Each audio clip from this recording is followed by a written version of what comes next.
supernatural. Guiding the tour was Connor, a young local with an affable demeanor and an encyclopedic knowledge of Gaelic lore.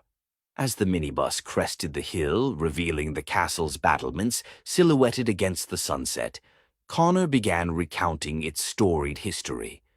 "Welcome to Dunfane Castle," he intoned, his voice imbued with theatrical charm. It stood the test of time through battles and betrayals, a testament to the era when chiefs and clans ruled these lands.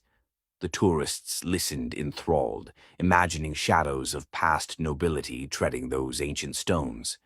Among them, Isabella and Jake, a couple celebrating their recent engagement, felt the castle's aura nesting deeply within their romantic reverie. The allure of Dunfane's mystical charm, whispered through generations, enhanced their anticipation. As night descended, they reached the castle, enveloped by heavy clouds obscuring the crescent moon. The group disembarked and gathered their belongings, their footsteps hushed by the gravel path leading to the entrance. Connor unlocked the tall, iron-bound doors with practiced ease, welcoming them into the somber embrace of the castle's great hall. The interior brimmed with relics. Faded banners hung beside a grand fireplace. Dust motes danced in the golden light cast by flickering lanterns. Whispers of antiquity permeated the air. It was as if the stones themselves echoed distant mysteries. Despite its seasoned grandeur, an uncertainty tinged the air, ticking faintly against the smoldering hearth. Connor directed them through a hurried exploration, painting pictures of courtly intrigue with his words. The charmed group was shown spiral staircases that wound up into drafty towers, echo-laden corridors, and portraits of long-past occupants, faces trapped in regal stares that sometimes felt uncannily alive.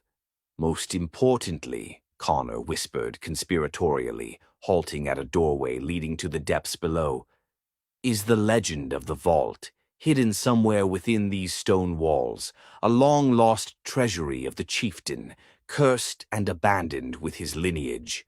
The night crept forward, wrapping the castle in its inky embrace. The group retired to their rooms eagerly, though piqued curiosity held Isabella awake. Wandering the torch-lit halls, she marveled at how the stones whispered stories of their own, age-old tales of ambition, betrayal, and loss as seen through conjured eyes. She found herself drawn toward a specific chamber, neglected and shadowed, featuring a portrait, different from the rest. The painted eyes followed with unnerving accuracy, a glint hinting at secrets long buried. Beneath this gaze, Isabella sensed an expansion of the narrative, one distinctly guided by the undercurrent of unsatisfied hunger. Dreaming of hidden troves and veiled histories, Isabella meandered back, but sleep remained elusive. A chill invaded her mind, the eerie feeling of being watched intermingled with the castle's intense isolation, a guardian of truths unseen. The night settled deeply across Dunfane Castle, as dreams traversed both the living and those unquiet. Suddenly the silence was shattered, an unnatural howling that rose from the depths, reverberating through stone and marrow alike, rousing remaining souls to wakefulness. Connor's voice, strained and hurried, called through the walls. "Come down, all of you. Something's stirring below." Gathering in confusion and haste, the group assembled, tremors of fear leapfrogging across their consciousness. The shadows thickened as Connor led them toward the source of the chilling wail emanating from the castle's underbelly, a passageway hidden behind brushing cobwebs, laden with secrets waiting to emerge. A sense of foreboding hung heavy.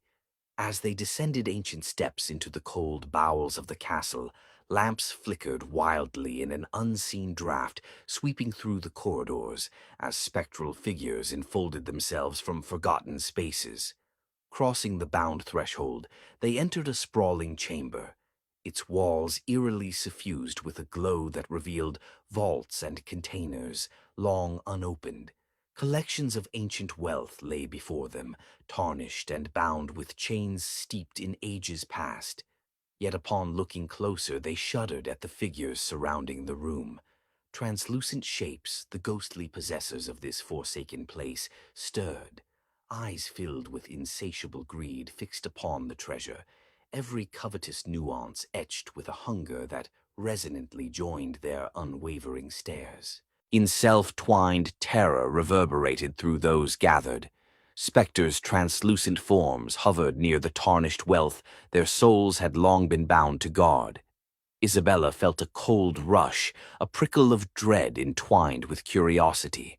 Their ghostly visages, twisted in eternal greed and longing, were alarmingly articulate, each movement a dialogue between the living and the departed, calling silently for reclamation.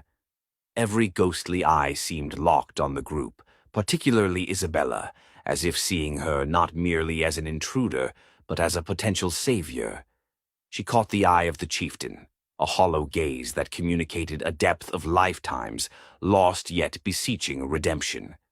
Though she trembled under their scrutiny, Isabella felt clarity blossom within her, a realization born of whispers that tides had shifted, and she was the key. The air grew thick with anticipation, a hypnotic symphony pulling at Isabella's consciousness. The tourists clung together, eyes wide, breaths quickened by the spectral drama unfolding. Connor, though pale, held a fervent light in his eyes, daring to believe in folklore truth given flesh. Isabella, heart pounding, stepped forward, courage woven from desperation and resolve. Her voice echoed in the chamber, encompassing more strength than felt. "What do you desire? Why linger bound to this place?" The chieftain's visage flickered as he spoke, voice like rustling leaves, carrying the gravity of ancestral tones. "Greed chained us here. Lust for gold consumed our end, leaving us guardians of echoes. You, daring to ask and listen, might help us find release, a key to unshackle eternal watch." His words sparked understanding, a cursed cycle driven by avarice, needing the selflessness of the living. The treasure pulsed with binding force. Isabella recalled tales of cursed wealth, binding coveters to doom, a lesson in folly. In that moment, Isabella's fear gave way to determination. She had to exchange avarice for redemption, aiding spirits in relinquishing wealth. "Is there a way to free you?" Isabella pressed, stepping closer, the group observing with bated breath. "Yes," the chieftain replied, spectral form stabilizing, hope cresting. "A pledge, manifest through goodwill and action, gifted to the living, restoring balance disrupted by greed, must be honored. Let the vault's wealth serve people, breathing life into community." Isabella nodded, feeling a righteous ceremony within her thoughts, emboldening spirit. She turned to fellow tourists, voice imbued with vulnerability and mission strength. "We can help them move on. This treasure can aid the living, revitalize Eldridge, honor legacy, and write a new chapter." Whispers turned to nods as potential for newfound purpose was realized. Envisioning Eldridge rejuvenation, they accepted their extraordinary part in a tale. Initially skeptical, tourists saw doubts transform into resolve, transcending mere spectatorship. As they began cataloging and organizing treasure for town benefit, each gesture weighed in the spiritual realm. The chieftain's kin shimmered with each act, unraveling from greed. Energy that once anchored now sparked connections, erasing chains of desire. As moonlit hours passed, tangible became ephemeral. Morning's light softly broke through openings, casting onto dissipating forms, a cascade of unity freed beyond mortality. Liberated from earthly ties, ghosts nodded gratitude to Isabella and group, dispersing like mist with dawn's kiss, lifting a film from the world, revealing life's vibrancy, air alive with new energy. Radiance filled the chamber. Isabella understood she joined something larger, a guardian stepping into history, completing her story amid vibrant past lives, liberated by shared purpose. Unified joy swept through Dunfane Castle as spectral release became tangible, a promise honored and renewed. The cycle of avarice broke, gifting rebirth tales through stones set free. Outside, air crackled with rain and redemption. A chorus of newfound affinity rose through Eldridge, echoing truth across hills. Harmony abides. As they left the castle, Isabella felt peace, knowing Spirit's release brought prosperity and solidarity. Starlight graced with wisdom, an enduring testament to courage, understanding, trust. Gentle wind whispered tales to stones, celebrating legacies embraced by life-giving hands. Though past's echoes lingered with redemption's embrace, Isabella knew she and companions secured a sanctuary within legend. Eldridge stood renewed by eternal fidelity, a victorious end to greed. In its wake rose a song, a requiem and renewal, a story for generations, binding people and spirits beyond time. Ethan Blake had always been captivated by the allure of the abandoned, of places where echoes of the past lingered long after humanity had departed. An intrepid traveler from Washington, Ethan made it his life's mission to explore sites steeped in history, where the heavy hands of time and tragedy left their marks. His exploits, captured vividly on social media, had taken him from the eerie ghost towns of the Wild West to the decaying charm of forgotten factories. Yet none captured the essence of what he sought like Chernobyl did. A modern-day Atlantis swallowed not by waves, but by radiation and regrowth. Ever since the meltdown in 1986, Chernobyl had transformed from a site of great loss to one of mysterious allure, drawing curiosity seekers like moths to a flame. Ethan arrived in the ghostly town of Pripyat in winter, the morning crisp, the air biting. A thick layer of snow covered the ground, masking the scars of the past beneath a serene white shroud. Geiger counter in hand, he was prepared for his greatest adventure yet, intent on delving deeper into the exclusion zone than any sanctioned tour could offer. As Ethan ventured through the deserted streets, the iconic Ferris wheel loomed in the distance, its rusting frame a skeletal silhouette against the pale sky. The scene was haunting in its serenity, a snapshot of a life abruptly interrupted. He wandered down Lenin Avenue, past the dilapidated swimming pools, the overgrown soccer fields, all eerily silent under nature's inexorable reclamation. While navigating this frozen tableau, Ethan noticed a narrow passageway veering away from the main route, barely discernible beneath the snow and creeping vines, an invitation from the past. Ignoring a flicker of unease, he followed it deep into the woods, the path becoming less distinct with each step.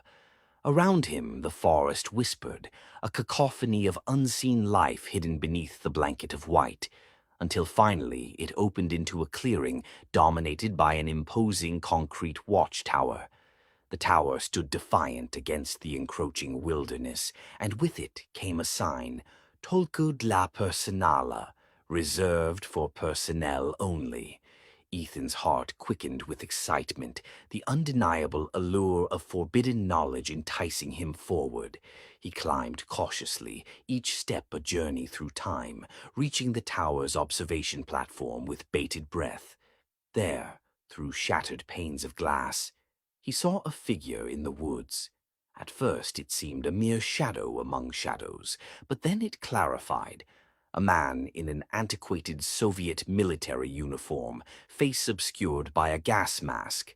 Every instinct screamed at him to be cautious, yet curiosity is a siren song. He raised his camera, capturing what he hoped would be proof of an unexpected encounter. But when he lowered the lens, the figure was gone, leaving only questions in its wake. Descended into a growing unease, Ethan returned to the ground, discovering that the path back seemed different, infused with a sense of being implacably wrong, a dissonant melody in the deepening silence. Trees that once bent gently now formed a claustrophobic tunnel, guiding him inexorably towards something unseen. The air grew thick as he stumbled upon an entrance nearly smothered by the earth. A bunker. What drove him to enter, Ethan couldn't say. Perhaps the same force that had drawn him here, a pull stronger than logic or fear. Torchlight cut through the dark, revealing the confines of a command center from another era. Consoles lay dormant beneath layers of dust, screens glazed with age, and the hum of technology whispered of secrets best left undisturbed. He moved deeper into the bowels of the bunker, the oppressive silence abruptly shattered by an unfamiliar roar, distinct and dissonant. It was not just sound, but cacophony, a fugue of voices and cries, each drowning the other like layers of distant conversations, and underneath it all, like a constant stream weaving through the chaos, was a single voice he knew all too well. His own voice trapped in a cycle of desperation and dread. "Help me," it begged, a tiny, keening wail. Panic surged, a predator stalking him in the dark as Ethan spun, the light skittering off walls, each more alien than the last. The entrance was gone, replaced by resolute concrete. Fear cloyed, sticky and suffocating. His mind reeled, searching for sense in the insanity. He was trapped in an echo of a past he didn't belong to, tangled within the sinews of a nightmare, brought to life by the very ground beneath him. But, driven by will or simply the erosion of clarity, he forced himself forward, deeper into the labyrinth, drawn by a terrible need to understand. There, at the heart of this mystery, a spacious chamber unfolded before him, everything bathed in an eerie, living luminescence that seemed to breathe in response to his presence. In the center stood a machine unlike anything he'd ever seen, its purpose inscrutable, its presence undeniable.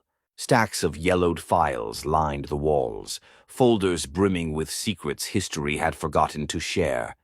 Hesitantly, he reached for one, fingers brushing against dry, cracked paper. Ethan's name, bold as betrayal, stared back at him from the document's cover, a dossier diagramming his life in unsettling detail, events orchestrated long before his arrival.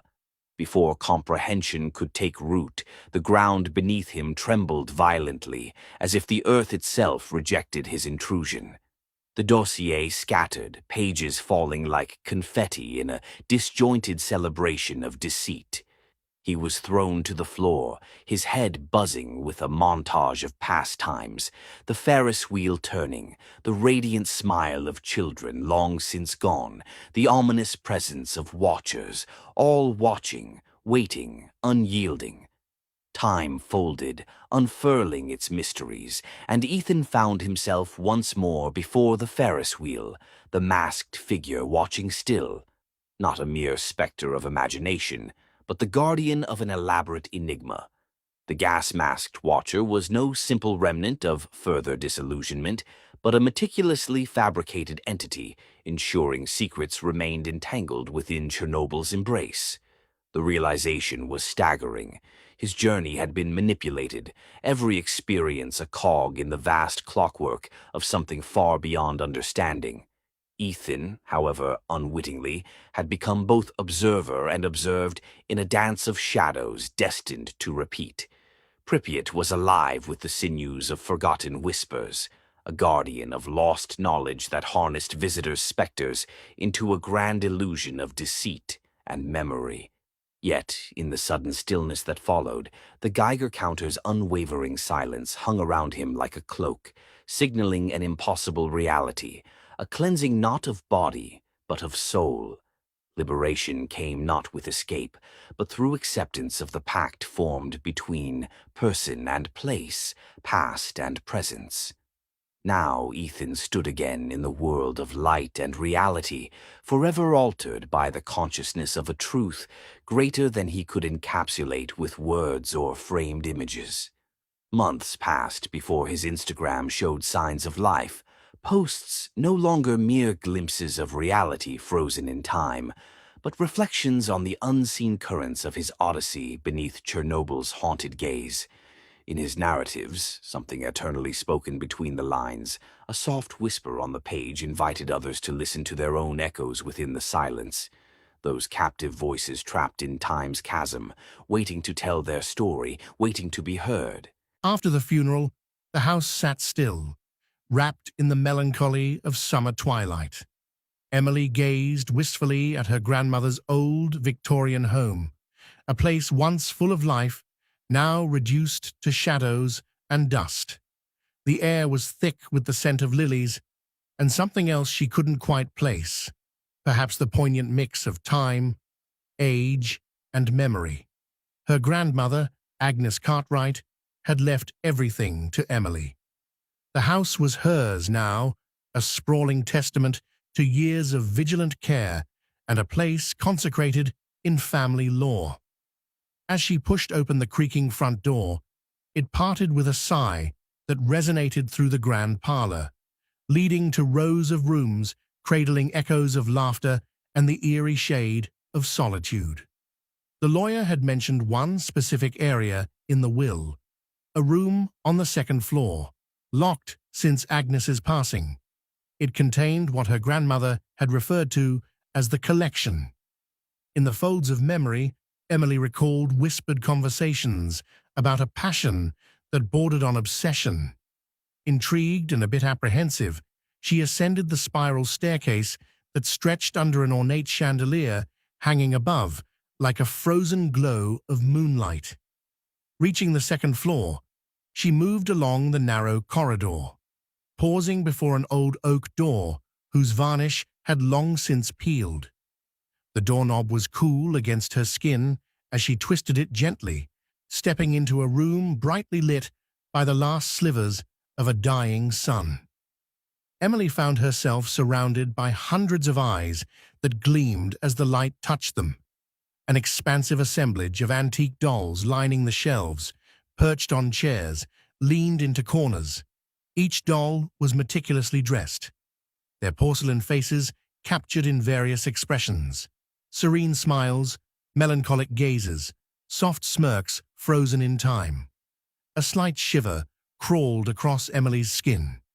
She'd never much liked dolls, always finding them unsettling with their eerily lifelike features. Yet these dolls, once her grandmother's treasures, seemed to pulse with an energy that thrummed gently under the surface of their ceramic veneer. Amidst them, a particularly elaborate doll caught her eye, a Victorian beauty garbed in intricate lace and silk, its black eyes seeming to follow Emily as she walked around the room. A sense of unease tugged at her consciousness, a primal instinct to leave their stilted company before evening's shadow devoured the fading sun. She resisted, driven by obligation and curiosity, deciding to explore the rest of the room before nightfall. As Emily made her way towards the large window, streaked with grime, she noticed something strange. A book lay open on a small mahogany table, ancient and delicate, its pages filled with spidery script in a language tangled and obscure.